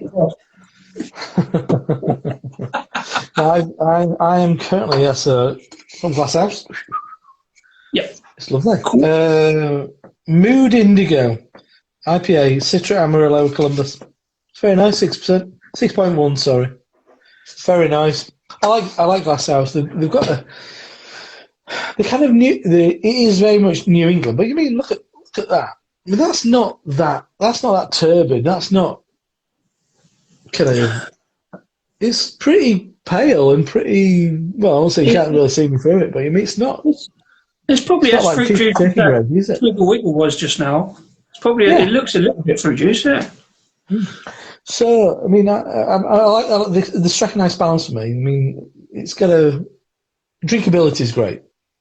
They've got the kind of the hop flavour and aroma that you'd expect from kind of New England stuff, but none of the kind of, which I do enjoy. I do enjoy the kind of probably next one I'm going to have will be a big chunky lad, and I enjoy that. But I mean, as far as drinkability that goes, that's like head and shoulders kind of above a lot of stuff because it's not as going. Super. Yeah, I mean, I was looking at the Glasshouse stuff the other day because I know obviously you and Harry have been talking about it for a while. It's the next one. There's so much on the list. You know what I mean? It's the next one on the list to kind of check out, and there's half a dozen of the next ones on the list. Talking of, obviously, because we're talking Yorkshire beers, Abbeydale, one for you or not? And this one? I know a couple of people at Abbeydale. Yeah, I mean, they're a funny one, aren't they? Because I mean, they're as trad as you like. I mean, in a lot of ways. What's their big one? Why is it not going on here? Was it going to be on here? Absolution. Absolution. Moonshine. Oh, Moonshine. Moonshine. Yeah, I mean that's everywhere in Sheffield. But then all the stuff what Jim's doing in the Funk Dungeon is all it's quite remarkable for like a super trad brewery that is all about, well, their bread and butter is cask. It's pale, low ABV blonde beer. That's what they make their money on. But that allows them to do some kind of crazy stuff. And I guess over lockdown, it allowed them a little bit of opportunity. I mean, they put moonshine in cans. I'm sure that scared quite a lot of folk in Sheffield. But I won't buy much packaged stuff. I had a really nice barley wine from them. But they're one of those breweries that I'll primarily drink on cask when I'm local. I think. I mean, I don't know. I'm sure you're the same. When you go to a place, you want to drink the local stuff. That's why you. Even if there's something remarkable on, you want to drink the local stuff. I have a feeling I've drunk Abbeydale in Sheffield. I must have done, but it was probably before I was kind of, recording it, review-wise. We used to go to the station tap, and probably not too many other places. Like we'd go Sheffield occasionally. But Sheffield, we'd stop in at another place to change trains, stop for a couple of hours, have some decent beers, and then to go to like Rotherham or Barnsley or whatever where we was going. I'd say. Football. I've had a night out in Sheffield, and I think we didn't get further than the Devonshire Cat. So, Dev Cat was owned by Aberdale for a long time. oh really? So So I must. you definitely will have had some Aberdale. Yeah. Yeah. I mean, Barnsley.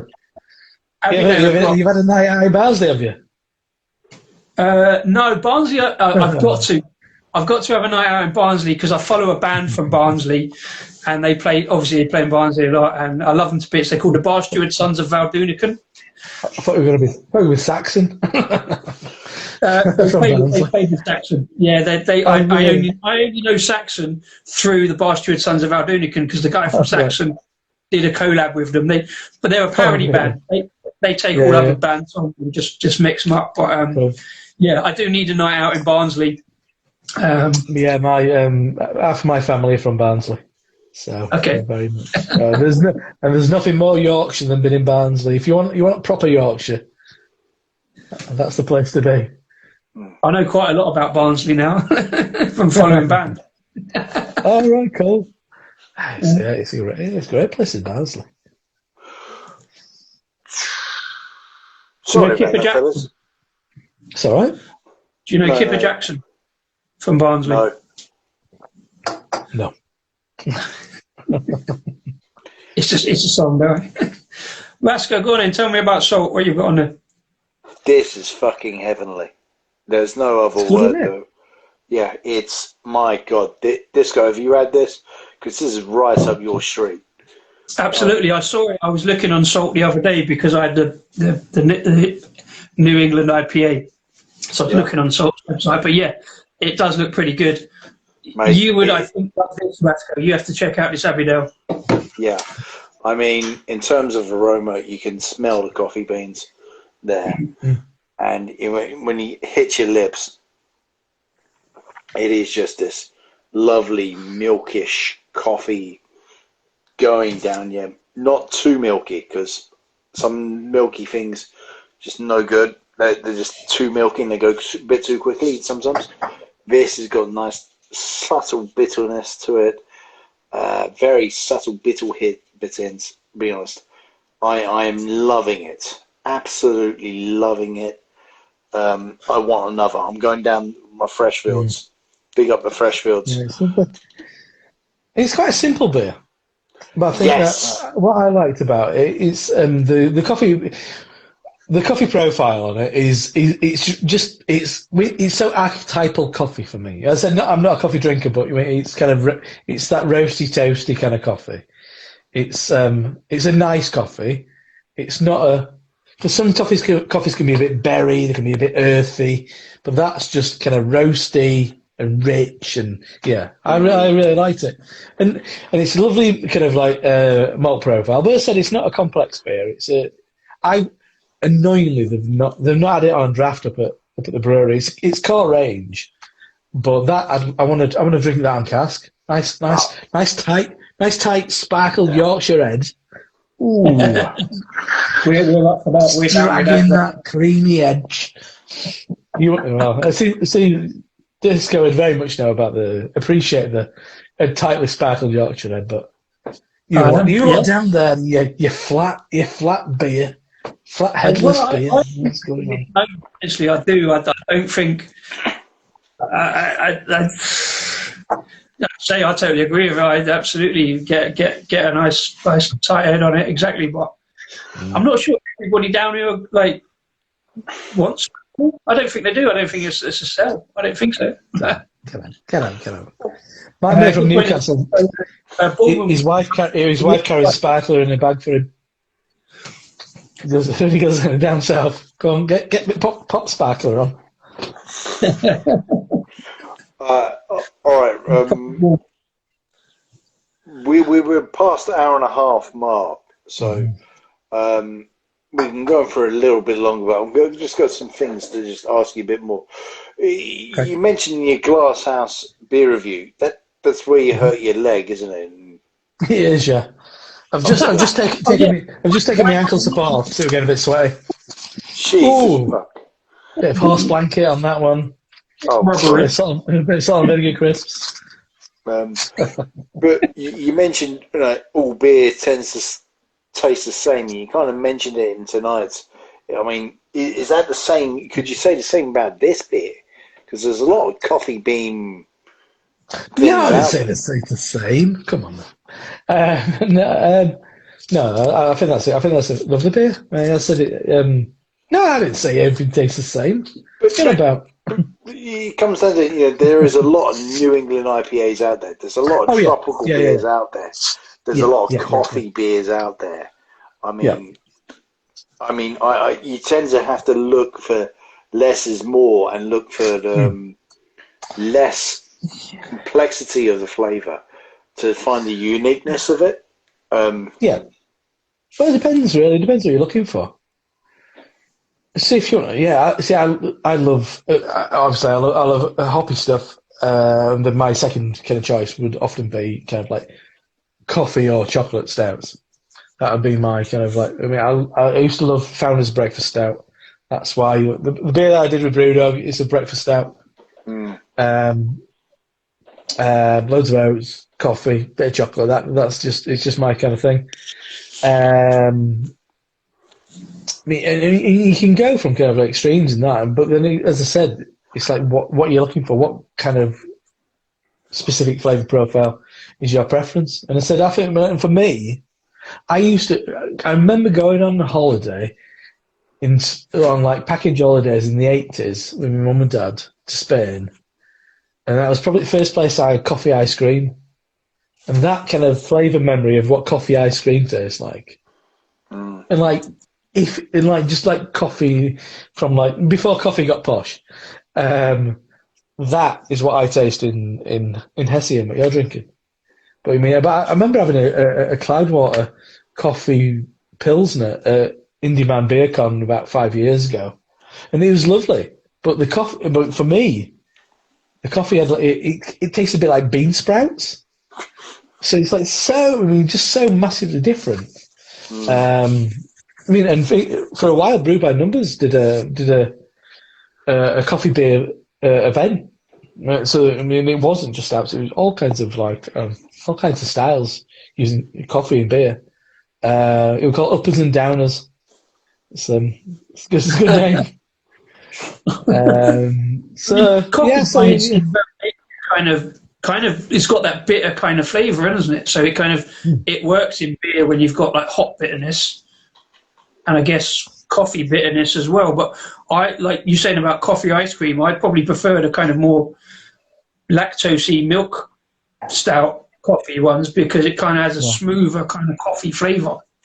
But that said, at GBF 2018, you were all over the Thornbridge for their ice cream beer. Thornbridge Lucaria, salted caramel ice cream porter, but that wasn't coffee. That was salted caramel and strawberry ice cream. Right. But that was only because I couldn't get Broken Dream because I couldn't get near the blinking siren stand to get Broken Dream. I do like Broken Dream. Yeah. Do you like Broken Dream? Yeah. I'm not bothered about the nitro though. I'm not bothered about the nitro. I don't like that weird one that they put in Morrison's, the cherry and something. Yeah. Just give me cherry. Normal, straight up. I don't go to Morrison's really that much, so I've never tried that one. It's a point where we've got to single it out to do supermarket beer reviews. I mean, forget supporting the pubs, we're going to end up supporting the supermarkets at this rate. Yeah. I don't think we need to. I'll let other people do it. Agreed. Yeah, I think we do as well to a certain extent. I've had a couple here and there. I'm actually going to wander down the supermarket on Monday. I think I'm going to go and see if there's any old Tom in my supermarket because I kind of fancy that Raggy's thing on next. You do all 10? No. 2 years ago, 3 years ago, I would have been smashing that, but I don't think I can do all 10 now. I'll buy 10 if they're there, but I think I'll probably get about 5 in. I think maybe. I mean, I'm drinking 12%, okay, but 10 8.5s. I'll give it a go. But as Raggy has said, to be fair to him, you don't have to do all 10. Just see how you get on, But I do kind of fancy that, just to go old school. I mean, I haven't had Old Tom for a long time, but Are you gonna, do it from your toilet? That's what I want to know, Disco. am I going to do it? What? Say it again. Are you gonna do a beer review from your toilet? As I've noticed, Rags does. No. I don't think you want to see the inside of my toilet, to be fair. I don't think that's going to pull any viewers. I have, and I agree. So, all right, Rob, in your super intellect of beer compared to us, where do you think it's going? Do you think it's going to go down more of a New England direction? Is it going to keep following the American flavors, or is it what I would like? Because I love history. I'd love a resurgence of British beers, and I know there's some breweries who do it, and I think it deserves its own classification called history beer. One brewery not too far away from me, Kissingate, sort of does it. And I just love to see that. But where do you see brewing going? Where do you see it going anywhere? If you don't, it's all right. I think that these days, I think you're never going to see a massive shift. I think it's all very incremental. I think, it just as because of like stuff being in supermarkets, availability is much better, more than it ever was, and it's always going to be the most approachable styles.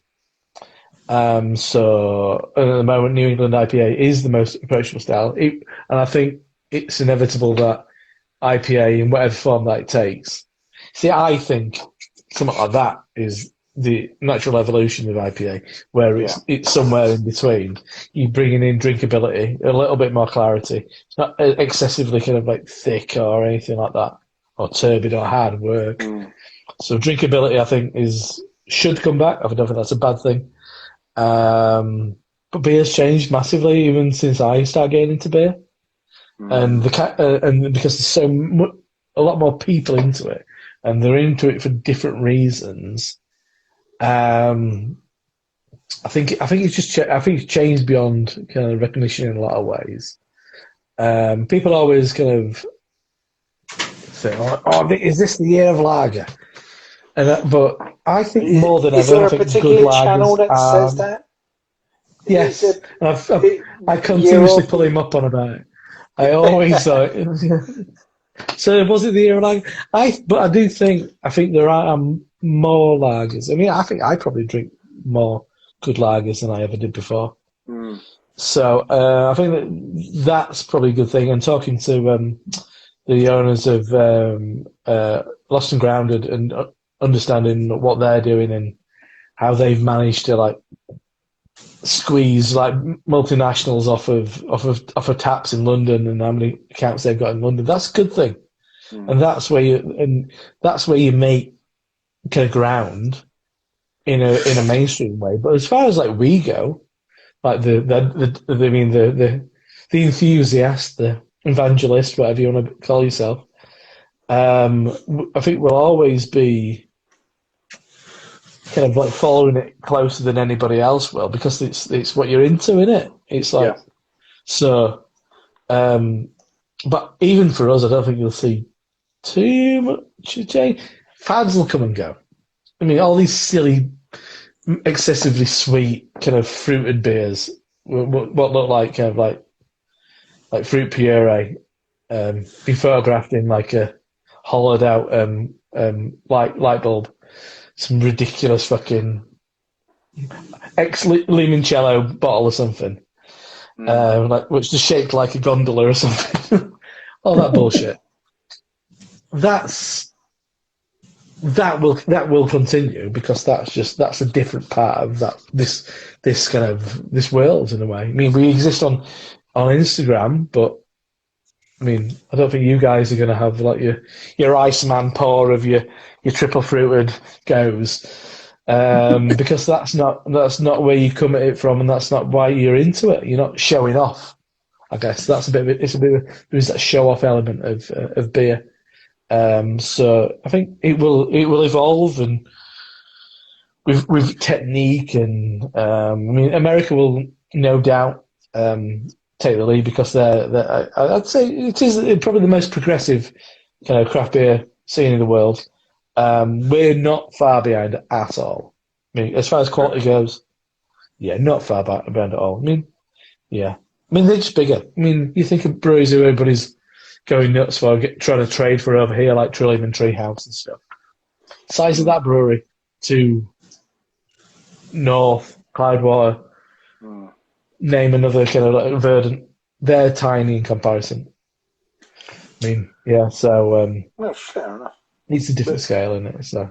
Yeah. No, I just wish British brewing wouldn't undercut itself so much by saying, well, because there's such a great history and tradition in British beer. I mean, I love reading up on spy stories. When I hear about how Vienna Lager was born from a act of industrial espionage. From spies sent over to come to England and find out about the brewing secrets. And apparently it's the same with Baltic Porter. I love that type of thing. I just wish, sometimes I feel we shun our history a bit too much. And I'm going to call it, I want to call it history beer, and I will be at any brewery who does a beer from the 12th century or the 13th century, whatever. I will be there in a second. But then you say that, but there was a certain, there was a little bit of a movement for things like ESBs this year, or last year as well, which is it has some history element to it, and some craft breweries just go back to some best bitters. Which has that history element to it as well. I think it's kind of cyclical as well, isn't it? It's just like, what's the next big thing? Yeah, it's like Black IPA is back. I love Black IPA. It never went away. Black IPAs. It never went away. He did. It completely went away. Really? I love Black IPA. Yeah, and it did disappear. I've had friends who just fucking hate Black IPA. I'm not a fan. I love the Black IPA. I had one earlier tonight. I don't like hoppy beers that much. Although, one at a time. It's like you said earlier, palate is changing, so I'm getting better at hoppier beers. So Black IPAs eventually, I think, will probably come around again for me a little bit. What don't you like about hoppy beers? That initial hop burst of earthy bitterness. The beers that I've drank tonight aren't bitter or earthy. No, but some are not these days. Everything's fruity, and soft. Yes, Rob. Thank you, Rob. I think, like I say, like yesterday, the Citra from Salt, I found quite drinkable and not massively hoppy. I had yesterday Brett from Wild Beer that was massively hoppy to start off with, and then it just disappeared. And it's a dipper. That's it. I always find there's people who I don't like beer because I don't like the bitterness. I mean, my beer that I drink isn't bitter at all. I don't like it. It doesn't stop me trying it, because I think you've got to try it to get your head around it. And maybe you'll find one that you like. Yeah. But that's one of the guys who I work at the shop with. He drinks stout. He doesn't drink pale beer. Yeah. And I'm not sure why, but he's a peculiar kind of guy. But but IPA is not bitter anymore. Not at the moment, mostly. If Rasko had his way, it'd be bloody Wellington's White Shield all day long.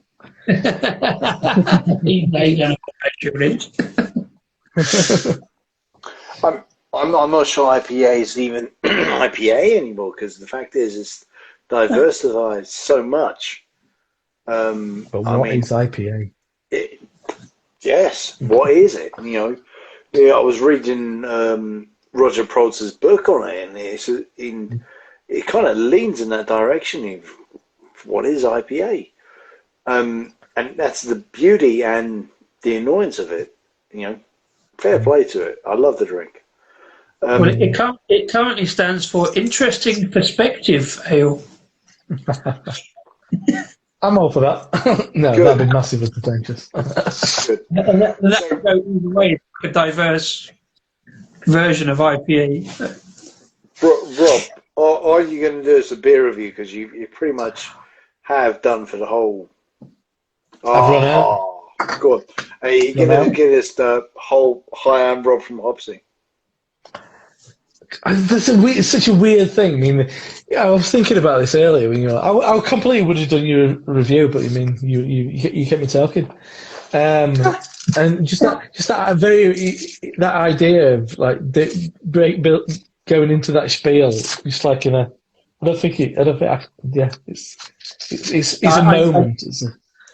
think we kind of on that. That should have been an hour and a half ago, Rasco. I thought you'd already covered that. Next time. Next time you can have that. That, Rob, happily. If you want me to play the greatest hits, you gotta invite me back. You got the club set. You got the club set. I did an acoustic set tonight.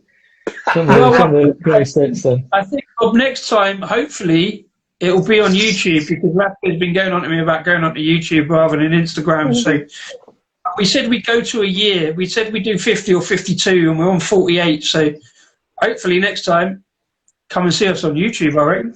Absolutely. Yes. Cool. It was my original plan to actually have you on YouTube, but things got in the way. Well, there you go. I've got you. You've got a reason to have me back. Indeed. You're absolutely. You can be, been a lot of fun. Our first guest on YouTube in a couple of weeks' time, because we did a democratic vote, and the vote said go to YouTube, and we don't really want to ignore democracy. Well, this is another question, Rob. How do you think lives on either YouTube or Instagram are going to go? I mean, apart from like when restrictions are like going back, is everybody just going to be out in the pub on a Friday and Saturday night and not bother about YouTube lives, or how do you see that? I really don't know. See, my use of it is completely different to a lot of other people's. So mine was always about my friends are all over the country. So Craig's in Kent, Harry's in Marlborough, Jake's in Ipswich, Peter's in Skelmersdale, James is in Sweden, Paul's in Pittsburgh. I mean, everybody's all over the place. So that's how I keep in touch with my friends. So, I mean, it was a bit of a weird one where other people adopted it. Obviously, did really well out of it. Not mentioning any names, I think they're pretty obvious. But using it in a very different way. Simon did very well out of that, and he stopped doing it. But I guess we do it. I mean, we do it for very different reasons. So, I mean, for me, it's always been about community, about finding those people. I mean, it's like I know Craig from Twitter. He was coming to GBBF. I said, "Come and join me and Simon." He told me. I know about Jake because Johnny from Craft Beer Channel said you were like, "This guy's the future of like beer reviews on YouTube. This is fucking nuts." And that's how I know Jake from watching like Johnny going, "This guy's insane." I know Peter I think he watched a few of mine when he was living in Germany and stuff. I mean, you just you make those links, and that's the bigger thing. That's the important thing. Anything else is by the by. I mean, the time that we had in Bristol together. I mean, you can't pay for that. They're like brothers to me. So, yeah. Yeah. And I mean, the funny thing was, not funny thing, but the fact that all came together prior to lockdown as well, and a lot more people, a lot more connections have been made within lockdown because everybody's been online. But you guys all come together way prior to that. Exactly. Yeah, that's it. I mean, yeah. As I said, we're all kind of like weird, antisocial, kind of shy, kind of misanthropes. So you find your people, and you kind of you congregate where you can, and I guess that became online. That's a little bit of philosophy almost to end on. That's like a little final philosophical look on the beer drinking world. That's fantastic. Just to quote one more thing before I think we round this up. I'm going to say this. I think Pilsner will be the beer of 2022. I think there's enough of it about. It's the year of lager. Yep. I'm going to say before. You read it here. Rasco and Disco. It's the year of lager. Yes. You know, Rasco calls it before any other channel calls it. It will not be mentioned, but, you know, because they're too big. You know. If it works, it's Rasco of Rasco and Disco. If it doesn't work, it's Rasco and Graham. It's called it that. It's an independent channel just making some random, like, being out of thin air. Outlandish comment. No, mate, there's so many good Pilsners coming through. This is it. Will be it. Do you mean Czech Pilsners or British Pilsners, Rasco, or German Pilsners? Or Danish Pilsners? I don't think we're going to discriminate because I don't think people have got enough know what the difference is. Or I don't. Maybe we'll have to explain. It's the year of Hellas. Fuck pills. It's all about health. I'm going to pitch for Vienna Lager then instead. Which you've never had. I have. I had a full circle Vienna Lager. Full circle in 71 Vienna Lager.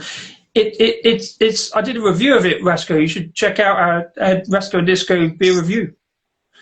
I should, yeah. But if you were interesting enough, I would. Ooh, that's that time of the night. On that note, I'll let you two sort this out between yourselves. At some point, Rob, thanks very much indeed for popping in. Cheers. It's been amazing. A lot of interesting stuff to learn from Rob. It's been brilliant. Thank you very much indeed.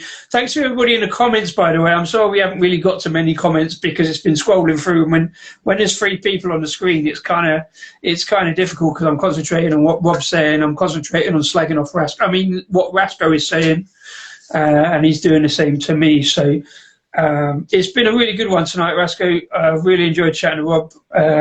You come up with some good shouts, good stuff. So. We popped up into 2 hours.